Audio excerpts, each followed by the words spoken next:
శ్రీ గణేశాయ నమః. శారదా గురుభ్యో నమః. ఈటీవీ లైఫ్ ఆధ్యాత్మిక ఛానల్ ప్రేక్షకులకు శుభోదయం. శ్రీరస్తు కార్యక్రమానికి శుభస్వాగతం. నేటి కార్యక్రమంలో శుభతిథి అంశంలో భాగంగా పంచాంగ వివరాలు చూద్దాం. ఆంగ్ల తేదీ 11వ తేదీ జనవరి నెల 2024 సంవత్సరం గురువారం. స్వస్తి శ్రీ చాంద్రమాన శ్రీ శోభకృతనామ సంవత్సరం దక్షిణాయనం హేమంత ఋతువు మార్గశిరమాసం కృష్ణపక్షం అమావాస్య తిథి సాయంత్రం 6:18 వరకు. తదుపరి పాడ్యమి తిథి. పూర్వాషాఢ నక్షత్రం సాయంత్రం 6:53 వరకు. తదుపరి ఉత్తరాషాఢ నక్షత్రం. వ్యాఘాత యోగం రాత్రి 7:25 వరకు. తదుపరి హర్షణ యోగం. నాగవకరణం సాయంత్రం 6:18 వరకు. తదుపరి భవకరణం. నేటి వర్జ్యం రాత్రి 2:34 నుండి తెల్లవారుజామున 4:05 వరకు. దుర్ముహూర్తం ఉదయం 10 గంటల నుండి 10:48 వరకు. తిరిగి దుర్ముహూర్తం మధ్యాహ్నం 2:48 నుండి 3:36 వరకు. అమృత ఘడియలు మధ్యాహ్నం 2:15 నుండి 3:45 వరకు. రాహుకాలం 1:30 నుండి మధ్యాహ్నం 3 గంటల వరకు. ఇక నేటి యమగండం ఉదయం 6 గంటల నుండి 7:30 గంటల వరకు. ఇక నేటి విశేషం, ఈనాడు మార్గశిర మాస అమావాస్య. కృష్ణ పరమాత్మ మాసాన మార్గశీర్షోహం అని చెప్పడం జరిగింది. పూర్వం ఋతువులను అనుసరించి కాలగణన చేసినటువంటి సమయంలో సంవత్సరారంభం అనేది మార్గశిర మాసం నుండి జరిగేది అని మనకి గ్రంథాల ద్వారా తెలుస్తున్నటువంటి విషయం. అందుకే ఇప్పటికీ కూడా కొన్ని వైదిక సంబంధమైనటువంటి విషయాలలో ఉదాహరణకి మాసనామాలు చెప్పవలసినటువంటి చోట మార్గశీర్షేచ వాగ్దేవి అని ప్రారంభిస్తారు. అలాగే ఏకాదశి వ్రతం చేసేటటువంటి సమయంలో కూడా విష్ణుమూర్తి ఈ మార్గశిర మాసం నుండి కేశవ అనేటటువంటి నామంతో ఆరాధింపబడతాడు.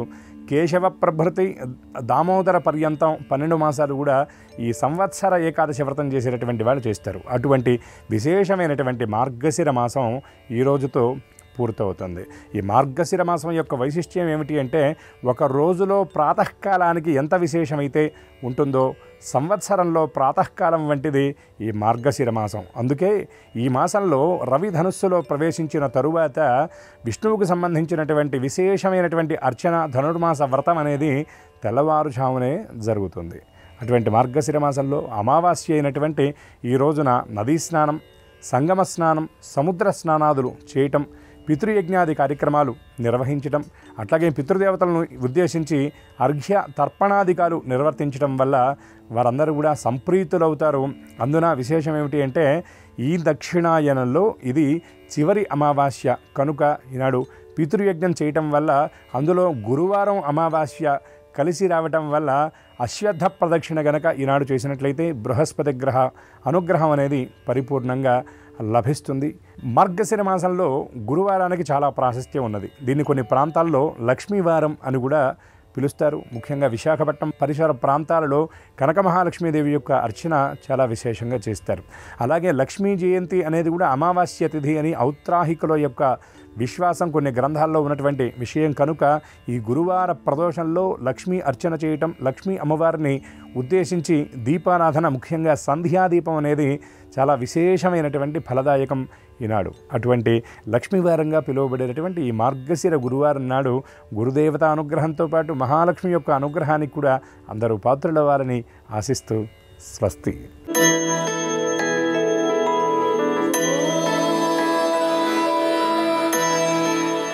ఈటీవీ లైఫ్ ఆధ్యాత్మిక ఛానల్ ప్రేక్షకులకి నమస్కారం. శ్రీరస్తు కార్యక్రమంలో గ్రహయోగం అంశానికి స్వాగతం. ఈనాటి గ్రహయోగంలో మేషాది ద్వాదశ రాశుల వారికి కలిగే శుభ అశుభ ఫలితాలని, అవసరమైన సందర్భాల్లో ప్రత్యామ్నాయ మార్గాలని, ఏ ఏ రాశుల వారికి ఏ ఏ తీరు పరిష్కార మార్గాలున్నాయో వాటిని తెలుసుకుంటారు. దీంతోపాటు ఏ రాశి వారికి ఏ దిక్కు ప్రయాణం అనుకూలమో, ఏ రంగు కలిసి వస్తుందో, ఏ దైవం అనుకూలిస్తాడో, ఏ సంఖ్య అదృష్టాన్ని కలిగిస్తుందో ఆ విశేషాలను కూడా తెలుసుకుంటారు. ముందుగా నేటి పంచాంగం.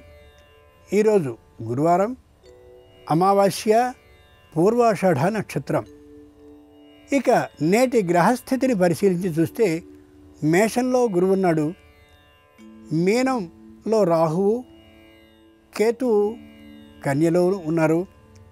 ఇక శుక్రుడు వృశ్చికంలో ఉంటే ధనుస్సులో రవి, చంద్ర, కుజ, బుధులున్నారు. కుంభంలో శని ఉన్నాడు. ఈ గ్రహస్థితి ఆధారంగా ద్వాదశ రాశుల వారికి కలిగే శుభ అశుభ ఫలితాలని క్రమంగా పరిశీలిద్దాం. ముందుగా మేషరాశి.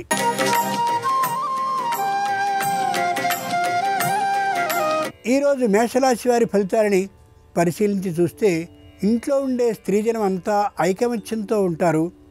కుటుంబానికి ఏ విధంగా అభివృద్ధిని కలిగించాలో ఆ విషయం మీద చర్చల్ని చేసుకుంటూ ఉంటారు. రాబోయేటటువంటి కాలంలో శుభ కార్యం జరగబోతోంది కాబట్టి ఎంత ఖర్చు చేయాలి, ఏ ఏ వస్తువుల్ని పెట్టాలి, ఏ ఏ వస్త్రాలను తీసుకోవాలి వంటివి సామూహికమైనటువంటి నిర్ణయాన్ని చేస్తూ కనిపిస్తారు. పురుషులు ఉద్యోగాన్ని కానీ చేస్తూ ఉన్నట్లయితే ఉద్యోగంలో ఒత్తిడి లేకుండా ఉంటారు. ఎప్పటి పనిని అప్పుడు సక్రమంగా ముగించుకుంటూ ఉంటారు. తమ పని పూర్తయిన తర్వాతనే ఇతరులు ఎవరైనా ఉద్యోగంలో అనుమానాలను అడిగితే తీరుస్తూ ఉంటారు. అంచేత ఏ ఇబ్బందికి గురి కానే కారు. వృత్తిని చేస్తూ ఉండేటటువంటి వారికి ఆర్థికమైన లాభం బాగా ఉంటూ ఉంటుంది. కాంట్రాక్టర్లు, ఇంజనీర్లు వారికి రావాల్సినటువంటి బకాయిలు ప్రభుత్వం నుండి కానీ లేదా ఇతరుల నుండి కానీ రావాల్సి వస్తే చక్కగా తెచ్చుకోగలుగుతారు. ఏ విధమైనటువంటి శ్రమ లేకుండా, ఏ విధమైన వాగ్వివాదము లేకుండా కూడా. సంతానం అనుకూలించేటటువంటి కాలంగా ఉంటూ ఉంటుంది. తల్లిదండ్రుల మాటని వినేటటువంటి రోజు కూడా ఈరోజే. తాత ముత్తాతల నుంచి వచ్చేటటువంటి ఆ ఆస్తి మంచి ధనం పెంపుదలతో అమ్మకానికి ఎవరైనా పెట్టినప్పటికీ కూడా ఏ విధంగానూ దాని విషయంలో ఆకర్షణని చూపించరు. ఓ నిర్ణయాన్ని కూడా ప్రకటించే అవకాశం లేదు. వ్యాపారాన్ని చేసేటటువంటి వారికి ఆదాయం బాగానే ఉంటుంది. అయినప్పటికీ పూర్వం చేసినటువంటి రుణానికి సరిపోయే తీరులోనే ఉంటుంది. అయినా నిరుత్సాహం, నిరాశ వారిలో ఉండకపోవడం చెప్పుకోదగ్గ అంశం. వ్యవసాయదారులైనటువంటి వారికి వాతావరణం అనుకూలిస్తూ ఉంటుంది. తప్పక పంట దిగుబడి ముందు నాటికి మంచిగా వస్తుందనే అభిప్రాయం కలగడమే కాక పురుగు మందులు మొదలైనవన్నీ కూడా సక్రమంగా దొరికే అవకాశం ఉంటుంది. ముందుకు ముందే సంపాదించుకోగలుగుతారు. ఉద్యోగం లేనటువంటి వారికి 2-3 ఉద్యోగాలు లభించే అవకాశం గోచరిస్తోంది. ఏ ఉద్యోగాన్ని తీసుకోవాలా అనేటటువంటి ఆలోచనలో పడతారు. అంతటి చక్కటి కాలం ఈరోజు ఈ రాశి వారికి. ఈరోజు మేషరాశి వారికి అనుకూలించే దైవం దత్తాత్రేయ స్వామి. ఈరోజు మేషరాశి వారికి కలిసి వచ్చే రంగు నీలం. ఈరోజు మేషరాశి వారి అదృష్ట సంఖ్య 6. ఈరోజు మేషరాశి వారికి అనుకూలించే దిక్కు ఉత్తర దిక్ ప్రయాణం.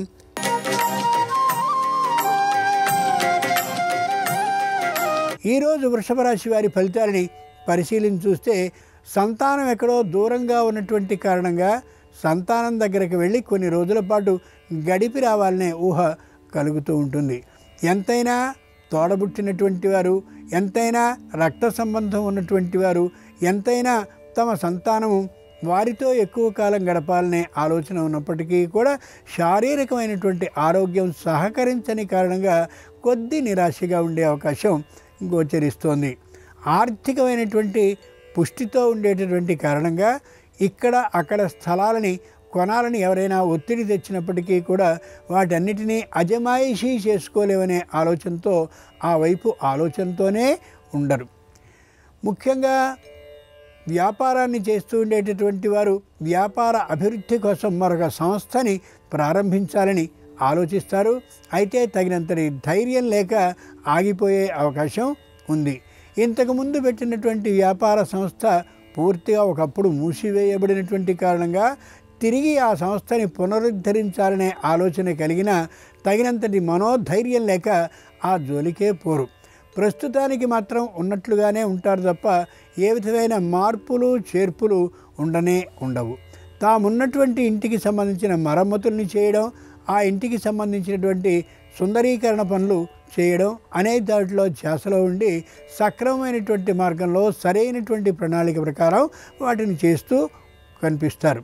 ముఖ్యంగా ఈ రాశివారు ఈ రోజున చాలా ధైర్యంగా ఉంటారు. సరైనటువంటి నిర్ణయాన్ని తీసుకుంటారు. ఒత్తిడికి లొంగరు. చెప్పుకోదగ్గటువంటి ముఖ్యమైన రోజుగా దీన్ని అనుకోవచ్చు. ఈరోజు వృషభ రాశి వారికి అనుకూలించే దైవం లక్ష్మీదేవి. ఈరోజు వృషభ రాశి వారికి అనుకూలించే రంగు నీలం. ఈరోజు వృషభ రాశి వారికి అదృష్ట సంఖ్య 6. ఈరోజు వృషభ రాశి వారికి ఉత్తర దిక్ ప్రయాణం అనుకూలం.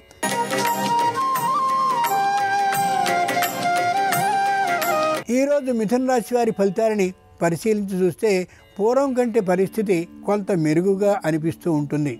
భార్యాభర్తల మధ్య సయోచ్ఛ ఏర్పడుతుంది. తరచూ వినోదయాత్రలకి ప్రతి వారంలోనూ ఒకరోజు వెళ్ళేటటువంటి విధానం అనిపిస్తోంది. సంతానం తమ విద్యలో చూపిస్తున్నటువంటి కృషి ప్రతిభ కారణంగా ఉత్సాహంగా ఉండగలుగుతారు.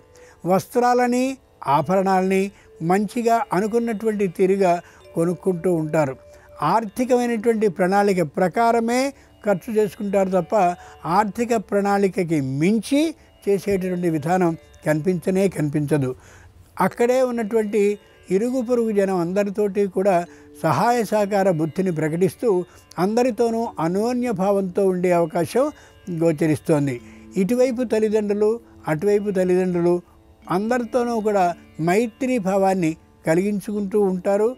ఏ విధమైన విరోధ బుద్ధిని మాత్రం పాటించరు. అయితే శారీరకమైనటువంటి అనారోగ్యం మాత్రం భార్యకి అలాగే భర్తకి కూడా ఉండే అవకాశం ఉంది.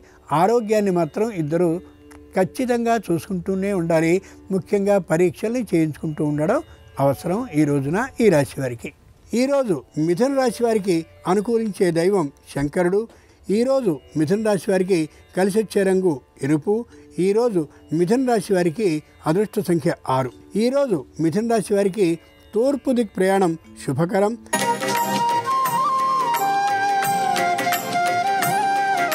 ఈరోజు కర్కాటక రాశి వారి ఫలితాలని పరిశీలించి చూస్తే పైకి ఆరోగ్యవంతులుగానే కనిపించినప్పటికీ కూడా ఆరోగ్య పరీక్షలు చేయించుకోనటువంటి కారణంగా వారి అనారోగ్యం ఏమిటో వారికి తెలియకపోతూ ఉండొచ్చు. ఖచ్చితంగా వైద్య పరీక్షను చేయించుకోవడం అత్యవసరం. ఇంట్లో ఉన్నటువంటి పెద్దలు వృద్ధులైనటువంటి వారికి ఆరోగ్యం అంతా సహకరిస్తూనే ఉంటుంది. అయినప్పటికీ కూడా వారు సకాలంలో ఏ విధమైన ఔషధ సేవ చేస్తున్నది గమనించక తప్పదు. ఇంట్లో ఉన్నటువంటి వారు సంతానం కలిగే అవకాశం ఉంది. సంతానం కలిగి ఉంటే ఇప్పటికే వారికి విద్యా ప్రతిభ కూడా ప్రారంభమయ్యే అవకాశం గోచరిస్తోంది.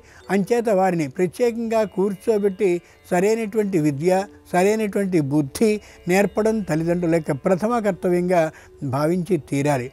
ఉద్యోగాన్ని చేస్తూ ఉండేటటువంటి వారికి అనుకూలతా బుద్ధే ఉంటుంది. పై అధికారులతో క్రింది వారితో సక్రమమైనటువంటి సంబంధ బాంధవ్యాలు ఉంటాయి. కాబట్టి ఇంటికి వెళ్ళిన తర్వాత కూడా ఆ ఉద్యోగాన్ని గురించి ఆలోచించాల్సిన అవసరము ఏమాత్రమూ లేకుండా ఉంటారు. వ్యాపారాన్ని చేస్తూ ఉండేటటువంటి వారికి వ్యాపారం ఏమాత్రమూ కలిసి రాదు. ఆ కలిసి రానటువంటి కారణంగా ఆ తీసుకున్నటువంటి అప్పులకి వడ్డీలు పెరిగిపోతూ మానసికంగా చికాకుగా అనిపించవచ్చు. వ్యవసాయాన్ని చేస్తూ ఉండేటటువంటి వారికి ఒక్కసారిగా మారిపోయేటువంటి ధరవరల కారణంగా నష్టం బాగా వచ్చే అవకాశం అనిపిస్తోంది. ఆ కారణంగా ఆలోచించి మాత్రమే నిర్ణయాన్ని తీసుకుని అప్పుడు మాత్రమే అమ్మడం చాలా అవసరం. వెంటనే నిర్ణయాలు తీసుకోరు ఈ రాశివారు. అది చెప్పుకోదగ్గటువంటి అంశం. ఒకవేళ నిర్ణయాన్ని తీసుకోవడం ఆలస్యమై నష్టమే కానీ పొందినట్లయితే తగినంత ధైర్యంగా కూడా ఉండగలిగినటువంటి రాశి కర్కాటక రాశి. తమదైనటువంటి ఆ వ్యవహారం ఎటైనా మరో మలుపు తిరిగి అది వేరు అభిప్రాయంతో కానీ వెళ్ళినప్పటికీ కూడా న్యాయస్థానపు తలుపును తట్టడానికి ఏమాత్రమూ ఇష్టంగా ఉండరు ఈ రాశివారు. అది చెప్పుకోదగ్గ పరిణామం. కుటుంబంలో శాంతి సౌఖ్యాలు వెళ్ళి విరిచేసేటటువంటి పద్ధతి కూడా ఈరోజు మంచిగానే ఉంటుంది అనే యథార్థాన్ని ఈ రాశివారు గ్రహించగలగాలి. ఈరోజు కర్కాటక రాశి వారికి అనుకూలించే దైవం రాజరాజేశ్వరి. ఈరోజు వృషభ రాశి వారికి కలిసొచ్చే రంగు తెలుపు. ఈరోజు కర్కాటక రాశి వారికి అనుకూలించే అదృష్ట సంఖ్య 7. ఈరోజు కర్కాటక రాశి వారికి దక్షిణ దిక్ ప్రయాణం అనుకూలం.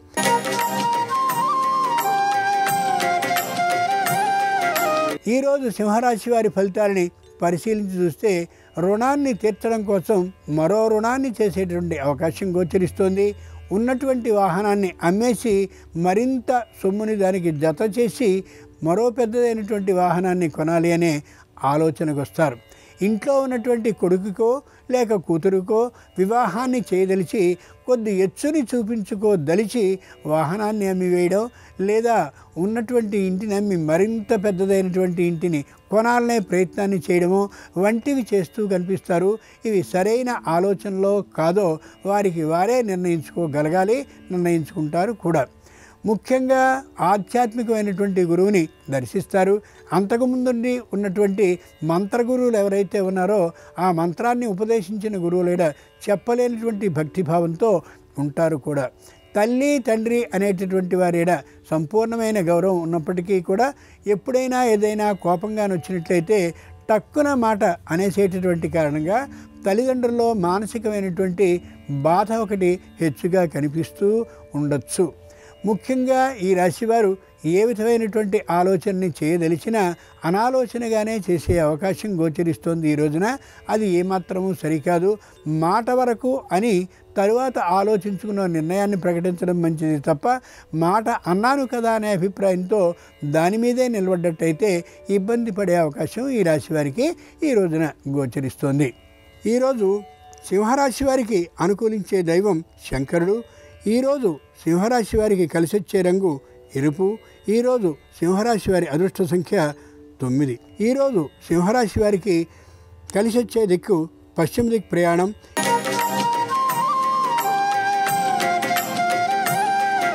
ఈరోజు కన్యారాశి వారి ఫలితాలని పరిశీలించి చూస్తే చాలా ఆనందకరంగా గడుస్తుంది ఈ రోజంతా కూడా. బంధువులు అనుకోకుండా ఒక్కసారిగా యోగ్యులైన వాళ్ళు, దగ్గరైనటువంటి వారు వచ్చినటువంటి కారణంగా చక్కని ఆధ్యాత్మిక వాతావరణం, దాన ధర్మ బుద్ధి, వైదిక విరాళాలు అన్నీ ఇవ్వడం జరుగుతుంది. దైవ సేవనం కూడా బాగా జరిగే అవకాశం ఉంది. అందరూ కలిసి విహారయాత్ర కోసం ప్రయాణానికి సమకడతారు. కానీ వాతావరణం అనుకూలించినటువంటి కారణంగా, శారీరకమైన అనారోగ్యం కారణంగా బహుశా వెళ్ళలేకపోవచ్చును. వెళ్ళనంత మాత్రం చేత నిరుత్సాహాన్ని పడడం, వీరిని నిందించడం వంటివి చేయకుండా ఉండడం చాలా అవసరం. ఉద్యోగాన్ని చేస్తూ ఉండేటటువంటి వారికి పై అధికారులు బాగా అనుకూలిస్తారు కాబట్టి బదిలీ అయినది కూడా పూర్తిగా ఆగిపోయేటటువంటి అవకాశం గోచరిస్తోంది. అంతటి అదృష్ట విధానంతో ఉంటారు ఈ రోజున ఈ రాశివారు. వస్త్రాలని, ఆభరణాలని విశేషంగా కొనేటటువంటి ఆలోచనతో అంగడికి వెడతారు. తప్పక అనుకూలమైనటువంటి ఆ విధానాన్ని పాటిస్తారు. వస్త్రాలని, ఆభరణాలని కూడా కొనుక్కునే అవకాశం ఉంది.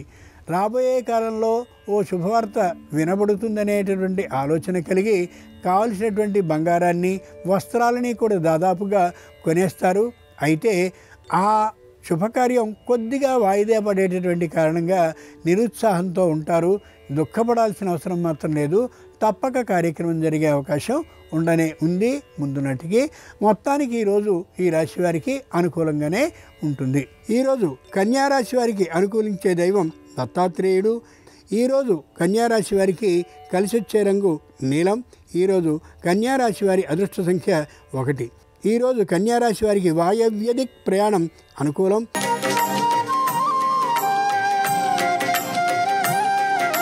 ఈరోజు తులారాశి వారి ఫలితాలని పరిశీలించి చూస్తే మానసికమైనటువంటి ఉత్సాహంతో గోచరిస్తారు. 1కి 2 ఉద్యోగాలు వారికి సంప్రాప్తించినటువంటి కారణంగా భలే ఆనందంతో ఉంటారు. ధైర్యంతో కూడా ఉంటారు.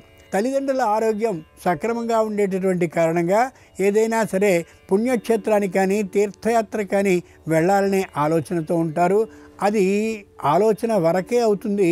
అది కార్యక్రమంలో సరైనటువంటి రూపకల్పన జరగకపోవచ్చు. బంధుమిత్రుల యొక్క రాకపోకలు పెద్దగా ఉండకపోయినప్పటికీ కూడా వచ్చిన వారితో మాత్రం సత్కాలక్షేపమే జరుగుతూ ఉండొచ్చు. ఆధ్యాత్మికమైనటువంటి గురువుని ఎన్నుకోవాలని అనుకుంటారు సలహాలు, సూచనలు పొందడం కోసం. అయితే ఏ గురువుని ఎన్నుకోవాలనే విషయంలో స్పష్టత లేనటువంటి కారణంగా ఏ విధంగానూ ఎంచుకోలేకపోవచ్చు. ఈ రోజున ఉన్నటువంటి పొలాలకి సంబంధించిన మరమ్మతులు, అలాగే పొలాలని బాగు చేయడానికి కావలసినటువంటి పనిముట్లన్నింటినీ సరైన పద్ధతిలో సరిచేసుకోవడం వంటివన్నీ చేయాలనే ఆలోచనలో నిమగ్నమై ఉంటారు. ఎక్కువ మొత్తం ఖర్చు పెట్టవలసి వస్తే మాత్రం కొద్దిగా మానసికంగా దిగులు పడుతూ ఆలోచిస్తూ కనిపిస్తారు. ముఖ్యంగా వాహనంలో ప్రయాణం చేసేటటువంటి సందర్భంలో ముఖ్యమైన పత్రాలని, అలాగే తాళం చెవులని, ఇతరమైనటువంటి ముఖ్యమైనటువంటి పత్రాలు అంటే డిగ్రీ సర్టిఫికెట్లు, ఆస్తికి సంబంధించిన పత్రాలు తీసుకు వెళ్లకుండా ఉండడం చాలా చాలా మంచిది. నడిపేటటువంటి వ్యక్తి యొక్క ఆరోగ్య పరిస్థితి, అలాగే వాహనం యొక్క ఆరోగ్య పరిస్థితిని కూడా జాగ్రత్తగా గమనించుకుంటూ ఉండి ఆ మీదటే ప్రయాణానికి సమకట్టడం సరైనటువంటి విధానం ఈ రోజున ఈ రాశి వారికి. తులారాశి వారికి అనుకూలించే దైవం గణపతి. ఈరోజు తులారాశి వారికి ఆకుపచ్చని రంగు కలిసి వస్తుంది. ఈరోజు తులారాశి వారికి అదృష్ట సంఖ్య 2. ఈరోజు ఈశాన్య దిక్ ప్రయాణం తులారాశి వారికి అనుకూల ఫలితాన్ని ఇస్తుంది.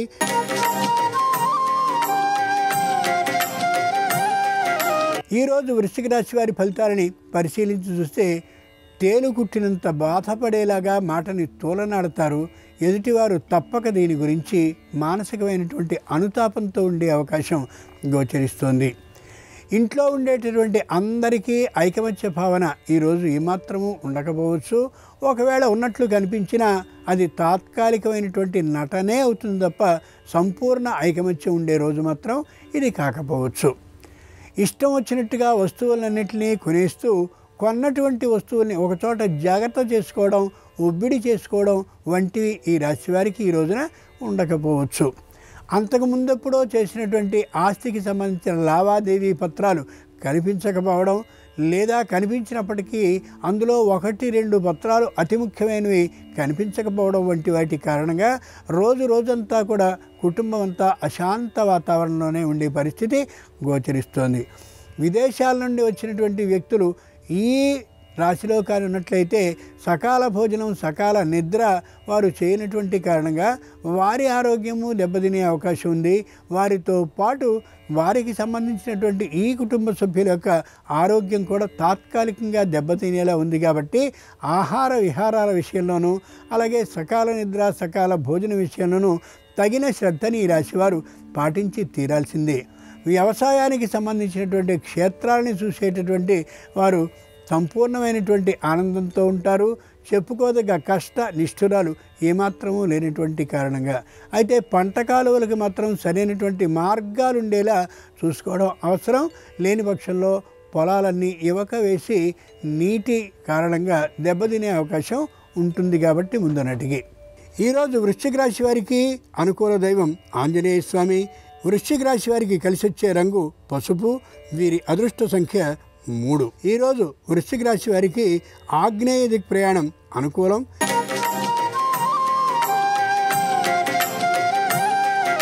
ఈరోజు ధనురాశి వారి ఫలితాలని పరిశీలించి చూస్తే తామన్నమాట మాత్రమే నెగ్గాలనేటటువంటి స్థిరమైన అభిప్రాయానికి వచ్చేస్తారు.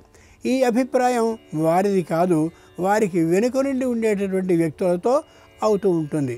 పరిస్థితిని ఎప్పటికప్పుడు గమనించుకుంటూ కుటుంబంలో వ్యక్తుల మధ్య సామరస్యం లేకుండా ఉండేలా తెలియకుండా వారు అలా ఏర్పాటు చేస్తున్న యథార్థాన్ని గ్రహించలేకపోతారు కూడా.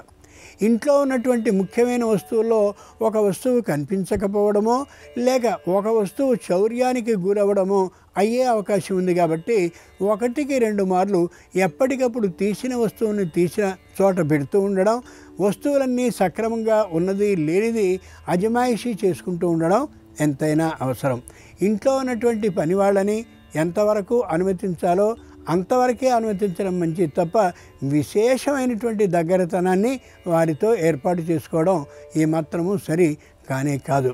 ఎప్పటి నుండో చాలా కాలంగా వ్యర్థంగా పడ్డటువంటి ఏవైనా వస్తువులు కానున్నట్లయితే వాటిని ఏమాత్రము వెనుకాడకుండా అమ్మివేయడం చాలా చాలా మంచిది. ఆరోగ్యం కూడా సక్రమంగా ఉండే అవకాశం గోచరిస్తోంది. అయితే స్థిరమైనటువంటి ఆస్తుల్ని అమ్మడం ఏమాత్రము సరికాదు. ఆ ఆలోచనకి రావడం కూడా ఉత్తమమైనటువంటి ఆలోచన కానే కాబోదు. సంతానానికి కావలసినటువంటి చదువులో, అలాగే విద్యా ప్రామాణ్యంలో ఎక్కువ ఖర్చు అయినప్పటికీ కూడా పొదుపు అక్కడ పాటించడం సరికాదనే విశేషాన్ని తెలుసుకుంటారు. ఆ కారణంగా సంతానం మంచి కోర్సుల్లోనే ప్రవేశాన్ని పొందగలుగుతారు. ఈరోజు ధనురాశి వారికి అనుకూల దైవం సత్యనారాయణ స్వామి. ఈరోజు ధనురాశి వారికి కలిసి వచ్చే రంగు తెలుపు. ఈరోజు ధనురాశి వారి అదృష్ట సంఖ్య 4. ఈరోజు ధనురాశి వారికి దక్షిణ దిక్ ప్రయాణం అనుకూలం.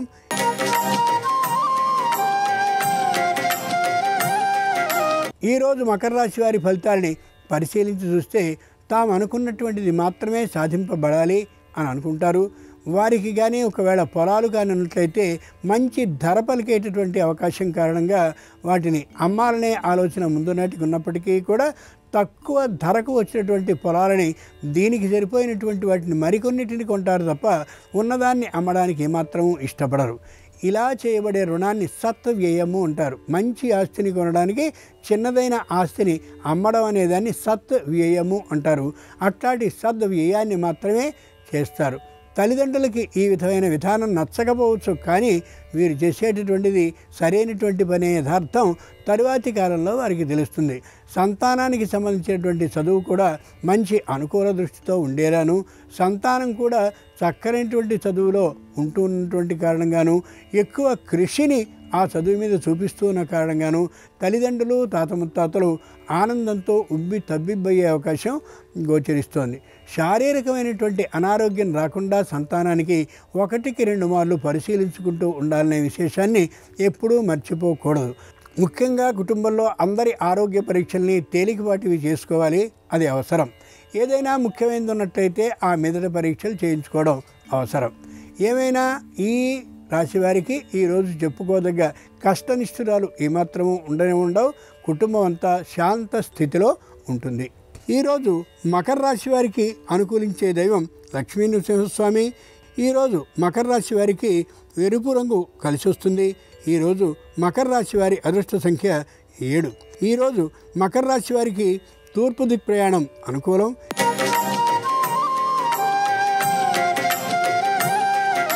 ఈరోజు కుంభరాశి వారి ఫలితాలని పరిశీలించి చూస్తే ప్రస్తుతం చేస్తున్నటువంటి వ్యాపారానికి అనుబంధంగా మరో వ్యాపారాన్ని ప్రారంభించాలనే ఆలోచనకు వస్తారు. ఆలోచనకి మాత్రమే కాకుండా అంతకుముందే ఒక ఆలోచనని ప్రణాళికా రూపంలో అనుకున్నటువంటి కారణంగా కొత్త వ్యాపారాన్ని కూడా ప్రారంభిస్తారు, చక్కగా నిర్వహించగలుగుతారు. ఒకరిద్దరు సహాయకుల్ని పెట్టుకుని తప్పక వ్యాపారాన్ని బాగా నిర్వహిస్తూ ఉండేటటువంటి కారణంగా ఆర్థికమైన లాభం దాదాపుగా ఉన్నటువంటి కారణంగా కొత్తమైనటువంటి పరికరాలని కూడా కొనుక్కోగలుగుతారు. ముఖ్యంగా గాత్ర వాద్య నైపుణ్యం కానీ వీరికి ఉన్నట్లయితే, అలాగే చిత్రలేఖన నైపుణ్యం కానీ ఉన్నట్లయితే వీరికి మంచి చోట్ల సదస్సుల్లో ప్రవేశం లభించే అవకాశం గోచరిస్తోంది. అలాగే కవిత్వం కానీ వీరికి వచ్చినా, లేక పౌరోహిత్యం నేర్పడం వచ్చినా వీరికి కూడా మంచి ఆదాయం వచ్చే అవకాశం ఉంది. కాబట్టి చేతిలో ఉన్నటువంటి ఏ వృత్తి నైపుణ్యమైనా ఉన్నా సరే దాన్ని ఆర్థికమైనటువంటి ఆదాయం కోసం వినియోగించుకోగలుగుతారు. తప్పక ఆర్థికమైనటువంటి లాభాన్ని కూడా పొందుతారు. అది నేరం కాదు, దోషం కాదు. తప్పక అలా చేసుకోవడం సరైనటువంటి విధానమే కూడా. వ్యవసాయాన్ని చేసేటటువంటి వారికి వ్యవసాయ భూముల్లో ఏమాత్రపు మరమ్మతులు అవకాశం లేనటువంటి కారణంగా, చేయాల్సిన అవసరం కూడా రానటువంటి కారణంగా మంచి లాభాలని పొందగలుగుతారు.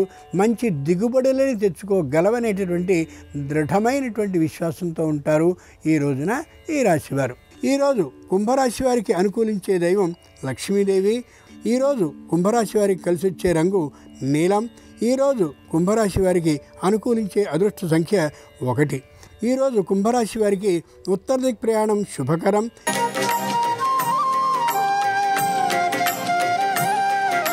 ఈరోజు మీనరాశి వారి ఫలితాలని పరిశీలించి చూస్తే చార్టర్డ్ అకౌంటెంట్ ఉద్యోగం చేసేటటువంటి వారికి మంచి ఆదాయం లభిస్తూ ఉంటుంది.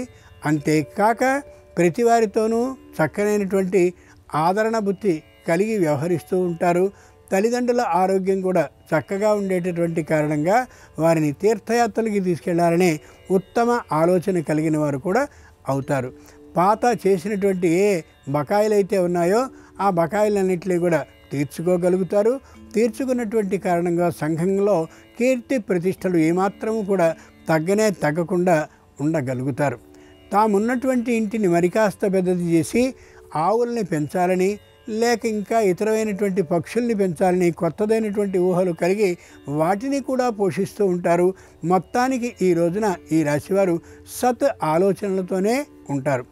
ఏ విధమైనటువంటి అత్యాశకి పోవాలనే ఆలోచన లేనటువంటి కారణంగా అందరి మన్నన కూడా పొందగలుగుతారు. వచ్చినటువంటి వారికి చూసి చూడనట్టుగా ఫీజుల్ని తీసుకుంటూ మంచి కీర్తి ప్రతిష్టల్ని సంఘంలో పొందగలుగుతారు. ఈరోజు మీనరాశి వారికి అనుకూలించే దైవం శ్రీరామచంద్రమూర్తి. ఈరోజు మీనరాశి వారికి కలిసి వచ్చే రంగు నీలం. ఈరోజు మీనరాశి వారి అదృష్ట సంఖ్య 4. ఈరోజు మీనరాశి వారికి ఉత్తర దిక్ ప్రయాణం శుభకరం. ఇవి ఈనాటి మేషాది ద్వాదశ రాశుల వారికి కలిగే శుభ అశుభ ఫలితాలు. గురువారం సందర్భంగా దత్తాత్రేయ స్వామి ఈ మేషాది ద్వాదశ రాశుల వారికి సకల శుభాలని కలిగించేలా అనుగ్రహించాలని హృదయపూర్వకంగా ప్రార్థిస్తూ స్వస్తి.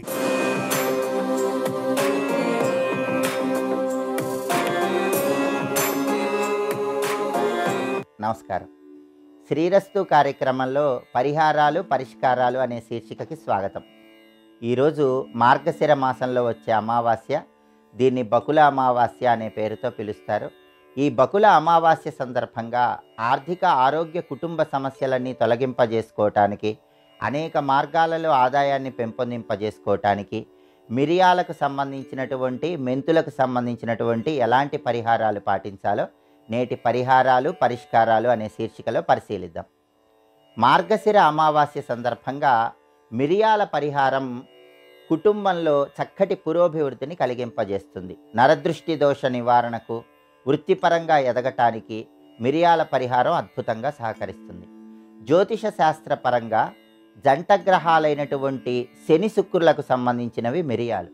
మిరియాల పరిహారం పాటిస్తే శని శుక్రుల పరిపూర్ణమైన బలం పెరిగి సకల శుభాలను సిద్ధింపజేసుకోవచ్చు. ఈ మిరియాల పరిహారం ఎలా చేయాలంటే, మీ పూజా మందిరంలో దీపాన్ని వెలిగించిన తర్వాత మీరు వెలిగించిన దీపం పక్కనే ఒక చిన్న మట్టి ప్రమిదను ఉంచి, దానిలో ఇంకొక చిన్న మట్టి ప్రమిదను ఉంచి 5 మిరియాలు ఆ మట్టి ప్రమిదలో ఉంచాలి. ఆ మిరియాల మీద ఒక తమలపాకును ఉంచాలి.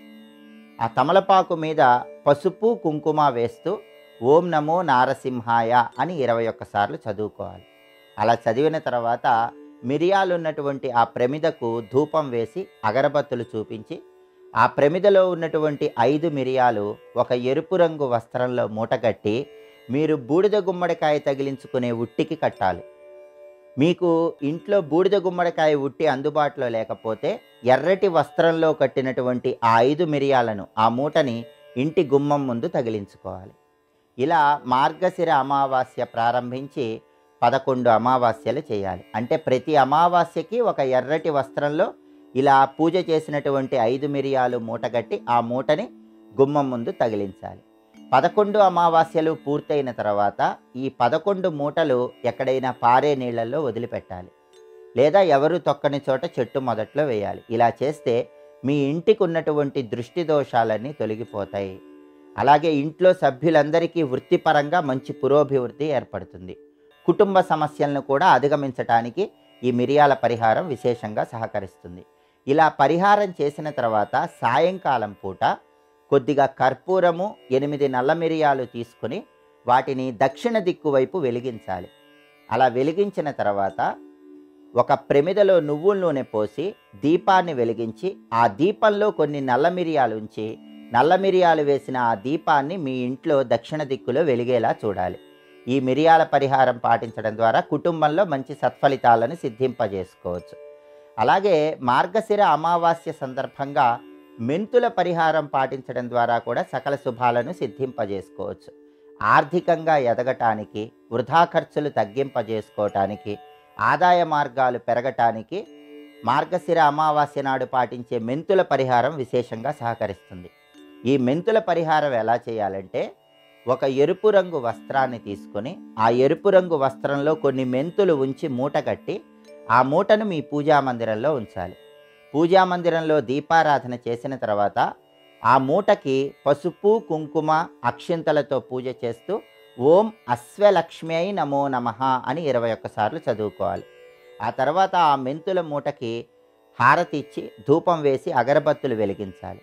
అలా మార్గశిర అమావాస్య నుంచి ప్రారంభించి మళ్ళీ వచ్చే అమావాస్య వరకు ప్రతిరోజు ఆ మెంతుల మూటకు మీరు పూజ చేసుకునేటప్పుడు పసుపు కుంకుమ అక్షింతలతో పూజ చేస్తూ ఓం అశ్వలక్ష్మ్యై నమో నమః అని చెప్పించుకోండి.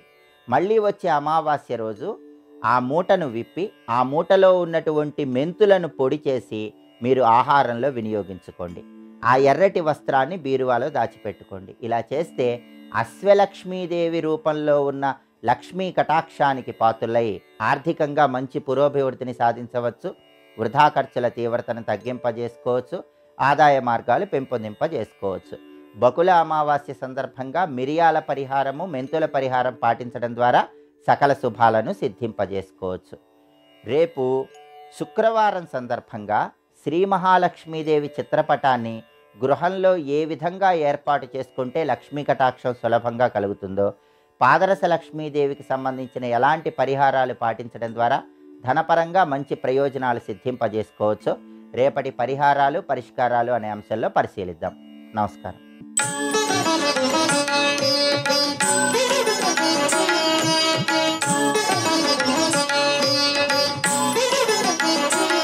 శ్రీరస్తు కార్యక్రమంలో మంత్రశక్తి అంశానికి స్వాగతం. ఈరోజు మార్గశీర్షమాసం చివరి రోజు, అమావాస్య తిథి, గురువారం. అమావాస్య అంటే చంద్రుడు లేని రోజు అని అందరికీ తెలుసు. చంద్రుడు వెన్నెల కారకుడు, ఆహ్లాదకారకుడు. చంద్రుడు లేకుంటే ఏమిటండి అన్నారు, మొత్తం చీకటే కదండి. బాహ్యంగా కనబడేటువంటి చీకటి ఒకటి, అంతరంగా మన మనస్సు లోపట జన్మ జన్మాంతరాల నుంచి మోసుకొస్తున్నటువంటి చీకటి ఒకటి ఆధ్యాత్మిక పరిభాషలో.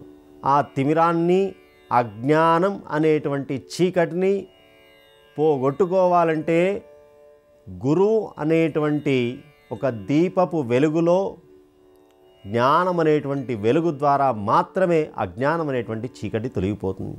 అందుకే గుకారో అంధకారస్య త్రకారస్తన్నిరోధక అని చెప్పి గురువు యొక్క శబ్దానికి వేద అర్థం. అలాంటి పరమ పవిత్రమైన ఈ గురువారం రోజు అఖండమైనటువంటి జ్ఞానాన్ని, విజ్ఞానాన్ని అందించేటువంటి జ్ఞాన విజ్ఞాన యోగం అని భగవద్గీతలో ఒక యోగం ఉన్నది, ఒక అధ్యాయం ఉన్నది. జ్ఞానమున్నా విజ్ఞానమున్నా ఒకటే కదండి, మళ్ళీ రెండు పేర్లు ఎందుకు పెట్టారన్నారు. జ్ఞానం అంటే చదువురా, విజ్ఞానం అంటే అప్లికేషన్ పాటురా అన్నారు. చదివిన వాడికి దాన్ని ఎక్కడ అప్లై చేయాలో తెలియకుంటే ఏం లాభం అండి. కాబట్టి జ్ఞానము విజ్ఞానము రెండు కలిసి ఉండాలి.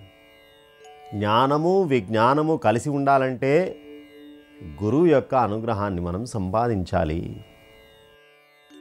ఆ గురువు యొక్క అనుగ్రహాన్ని పొందేటువంటి ఒక అద్భుతమైనటువంటి మంత్రాన్ని ఈరోజు మనం ఈ గురువారం రోజు స్వీకరించబోతూ ఉన్నాం. అఖండమైనటువంటి జ్ఞానాన్ని ఇచ్చేటువంటి ఆది గురువు దక్షిణామూర్తి. ఆ దక్షిణామూర్తి యొక్క దివ్యమైన అనుగ్రహాన్ని కలిగింపజేసేటువంటి మంత్రం ఇది. పిల్లలకి చాలామంది చదువుతారు కానీ దాన్ని ఎగ్జామినేషన్ లోపల గుర్తు పెట్టుకొని అప్లై చేయలేరు. కాబట్టి చదవడము, దాన్ని అప్లికేషన్, జ్ఞానము విజ్ఞానము రెండూ రావాలంటే ఆ దక్షిణామూర్తి యొక్క అనుగ్రహాన్ని సంపాదించుకోవాలి. పిల్లలు పెద్దలు అనేటువంటి తారతమ్యం లేకుండా చక్కగా ఈ మంత్రాన్ని ఈరోజు 21 మార్లు జపం చేయండి. ఆ దక్షిణామూర్తి యొక్క దివ్యమైనటువంటి అనుగ్రహం వల్ల అఖండమైనటువంటి మేధస్సును, ఏకాగ్రతను, జ్ఞానాన్ని పెంపొందించుకోగలరు. ఓం శ్రీ మేధా దక్షిణామూర్తయే నమః. ఓం శ్రీ మేధా దక్షిణామూర్తయే నమః. ఓం శ్రీ మేధా దక్షిణామూర్తయే నమః. అఖండంగా, అద్భుతంగా మేధాశక్తిని పెంపొందించేటువంటి సాధన మంత్రం ఇది. ఈశ్వరుడి యొక్క ఆ దక్షిణామూర్తి స్వరూపుడైనటువంటి ఆ జ్ఞానప్రదుడైనటువంటి ఆదిగురువు యొక్క దివ్యమైనటువంటి అనుగ్రహాన్ని పెంపొందించేటువంటి మంత్రం. ఈ మంత్రాన్ని చక్కగా సాధన చేయండి. మీరు అనుకున్నటువంటి రంగంలో, అది విద్యారంగమే కావచ్చు, మీరు ఎంచుకున్న కార్యరంగమే కావచ్చు, దాంట్లో అఖండమైన అద్భుతమైనటువంటి ఆలోచనతో చక్కగా విజయ సాధన వైపు వెళ్ళండి.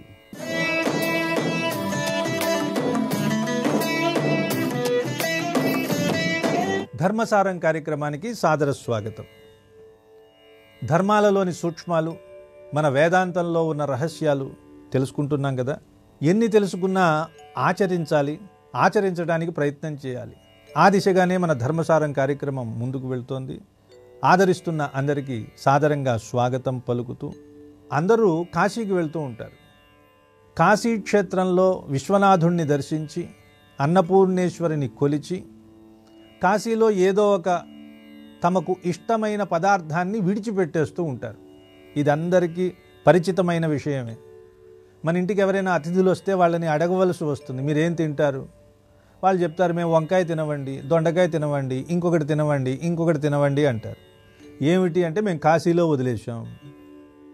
కాశీలో వదిలివేయవలసింది ఏమిటి? పెద్దలు ఏం చెప్పారంటే కాయాపేక్ష ఫలాపేక్ష ఉండకూడదు కాశీ క్షేత్రానికి వెళ్ళిన వాళ్ళకి.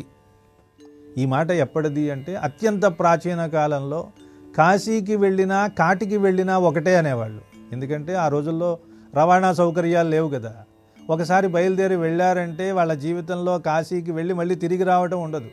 అందువలన జీవితంలో నిర్వర్తించవలసిన పనులన్నీ పూర్తయిపోయిన తర్వాత పిల్లలకి పెళ్ళిళ్ళు అవి చేసి అందరూ కూడా స్థిరపడిన తరువాత పాపం ఈ పెద్దవాళ్ళు మెల్లిగా నడుచుకుంటూ కాశీకి వెళ్ళేవాళ్ళు. కాశీకి వెళ్ళిన తరువాత కాయాపేక్ష ఉండకూడదు. కాయము అంటే శరీరము అని అర్థం. శరీరం మీద కోరిక ఉండకూడదు. ఫలాపేక్ష ఉండకూడదు. అక్కడ దానం చేశారు, ధర్మం చేశారు, పూజ చేశారు, వ్రతం చేశారు, ఈ ఫలితం నాకే రావాలి అనే ఆలోచన కూడా ఉండకూడదు. కాయ అపేక్ష, ఫల అపేక్ష. ఇది పెద్దలు చెప్పినటువంటి మాట, చూపించిన మార్గం. శరీరం మీద ధ్యాస ఉండకూడదు. శరీరాన్ని పోషించుకోవాలి, అందుకోసం బాగా తినాలి. ఆహారాన్ని బాగా తీసుకుంటే ఏమవుతుంది? బద్ధకం పెరుగుతుంది, శరీరం లావవుతుంది. తద్వారా రకరకాలైనటువంటి ఇంద్రియ ప్రకోపాలన్నీ వస్తూ ఉంటాయి. వయసు పెరుగుతున్న కొద్దీ ఆహారాన్ని కూడా తగ్గించుకుంటూ ఉండాలి. తద్వారా మనసు సుఖంగా ఉంటుంది, ఇంద్రియ నిగ్రహం కలుగుతుంది. ఇలాంటి బాధలు లేకుండా ఉండాలంటే నీ శరీరం మీద కాంక్షని తగ్గించుకో. అందం తగ్గిపోతుంది అనే బాధపడవలసిన అవసరం లేదు. ఆ అందాన్ని పెంపొందింప చేసుకోవడం కోసం నానా అగచాట్లు పడవలసిన అవసరం లేదు. మనం ఎంత ముస్తాబు చేసినా పెరిగేటటువంటి వయస్సు కనిపించకుండా ఉంటుందా? ఉండదు. భగవంతుడు ఒక పదార్థానికి కొంత కాలం పరిమితి ఇస్తాడు. ఆ కాల పరిమితిని బట్టి ఆ పదార్థం పుట్టడం, వికాసాన్ని పొందడం, తరువాత మళ్ళీ పతనంలోకి ప్రవేశించడం, మెల్లిగా పతనమైపోవడం, రాలిపోవడం, ఇవన్నీ జరుగుతాయి, జరిగి తీరవలసినదే. దీనిని ముందు మనం అర్థం చేసుకుని అవగాహన పెంపొందింప చేసుకోవాలి. ఇది అంగీకరించాలి. ఇది ఎవరికి తెలియని విషయం కాదు కదా, అందరికీ తెలుసు. కానీ మన మనసు ఏం చేస్తుందంటే దాన్ని ఒప్పుకోవడానికి ఒప్పుకోదు. అందువలన కాశీకి వెళ్ళిన వాళ్ళకి శరీరం మీద అపేక్ష ఉండకూడదు. కాశీకి వెళ్ళిన వాళ్ళకేమిటి, ఎక్కడ ఉన్న వాళ్ళకైనా శరీరం మీద అపేక్ష ఉండవలసినది కాదు. శారీరకమైన ప్రీతిని కలిగించాలి అంటే మనం మానసికంగా పరమాత్మకు దూరం అవుతాం. ఈ శరీరాన్ని పెంచి పోషించుకోవడం కోసం రకరకాలైన కర్మల్ని చేస్తాం. ఆ కర్మలు చేస్తే ఫలం అనేది మనకు వస్తుంది. నేనే చేశాను అని ఎప్పుడైతే నువ్వు అనుకుంటావో ఆ ఫలం వచ్చి నేరుగా నీ ఖాతాలోనే జమ అవుతుంది, ఇంకెక్కడికి వెళ్ళదు. దాని నుంచి నువ్వు బయటకు వచ్చి ఫలము మీద అపేక్ష పెంచుకోకూడదు. పని చెయ్యాలి, చెయ్యాలా వద్దా? చెయ్యాలి. పనిని చెయ్యకుండా తప్పించుకోకూడదు. శ్రీకృష్ణ పరమాత్మ చెప్పింది కూడా అదే. నువ్వు ఉన్నదే పని చేయడానికి, నీ పనిని నువ్వు చెయ్యి. అయితే ఆ పని చేస్తే ఏ ఫలం వస్తుంది నాకు అనే ఆలోచన మాత్రం ఉండకూడదు. నువ్వు చేసే పని తాలూకు ఫలితం మీద మాత్రం దృష్టి వద్దు. అలా దృష్టి లేకుండా ఉండడానికే ఫలాపేక్ష అన్నారు. ఆధ్యాత్మిక రంగంలో తాత్వికంగా జీవించాలి అంటే ఈ రెండింటినీ నిరంతరం గుర్తుపెట్టుకోవాలి. శరీరం అశాశ్వతం. అశాశ్వతమైన శరీరం కోసం మనం నానా అగచాట్లు పడవలసిన అవసరం లేదు. అలాగే ఫలం మీద మనం బుద్ధి పెట్టకూడదు. ఫలం కోసం ఏ పని చేయకూడదు.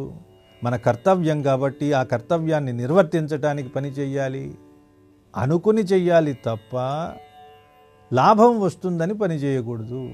వేదాంతపరంగా ఈ రెండు మాటలు చాలా గొప్పవి, లోతైనవి. అర్థం చేసుకోవాలంటే కొంత పరిపక్వత కూడా కావాలి అర్థం చేసుకునేవారికి. అది వచ్చినప్పుడే అది కూడా అర్థమవుతుంది. ఇంత వేదాంతంగా లోపల అనేక రహస్యాలతో ఉన్న విషయాలు చెప్తే అర్థం కావు కాబట్టి దాన్ని ప్రతీక రూపంలో మన వాళ్ళు చెప్పారు. ఏమిటి? ఈ కాయం శరీరం అశాశ్వతమని చెప్పటానికి శరీరానికి నచ్చేటటువంటి పదార్థాలు ఏదో ఒకదాన్ని విడిచిపెట్టు. అందువలన కాయని విడిచిపెట్టడం, ఫలాన్ని విడిచిపెట్టడం. ఒక కూరని విడిచిపెడతారు, ఒక పండుని విడిచిపెడతారు. కాశీకి వెళ్తే చూడండి ఎంత గమ్మత్తుగా తయారైందో. ఒక కాయగూరల్లో ఒక కూరని విడిచిపెడతారు, అలాగే ఫలాల్లో కూడా ఒక పండుని విడిచిపెడతారు. వేదాంత పరంగానేమో శరీరము ఫలము అని ఉంటే దాన్ని మనం కొంచెం సామాజికంగా అన్వయించుకొని శరీరానికి నచ్చి అంటే ఆహారంలో తీసుకునేటటువంటి ఒక కాయని మనం సమర్పించేస్తే అక్కడ మళ్ళీ జీవితంలో ముట్టుకోము. ఇది ఒకంతకు మంచిదే. అంటే భగవంతుడు మనకి సంకల్పించింది కాయాపేక్ష ఫలాపేక్ష లేకుండా ఉండాలి అంటే అర్థం ఏమిటి? ఒక 100% నువ్వు చక్కగా ఉండమంటే అక్కడ ఒక కాయని ఒక పండుని విడిచిపెట్టడం ద్వారా 1% సాధించినట్టు లెక్క. ఇది తప్పు కాదు. ఇక్కడతో మొదలైంది. శరీరం అశాశ్వతమని తెలిసే కదా ఒక పదార్థాన్ని విడిచిపెట్టావు. తర్వాత ఇంకొన్ని పదార్థాలని మానసికంగా విడిచిపెట్టు. కాశీకి వెళ్ళే విడిచిపెట్టవలసిన అవసరం లేదు. అంటే ఆహారాన్ని తగ్గించుకో, తిండి మీద ధ్యాస తగ్గించు, భగవంతుడి మీద ధ్యాస పెట్టాలి.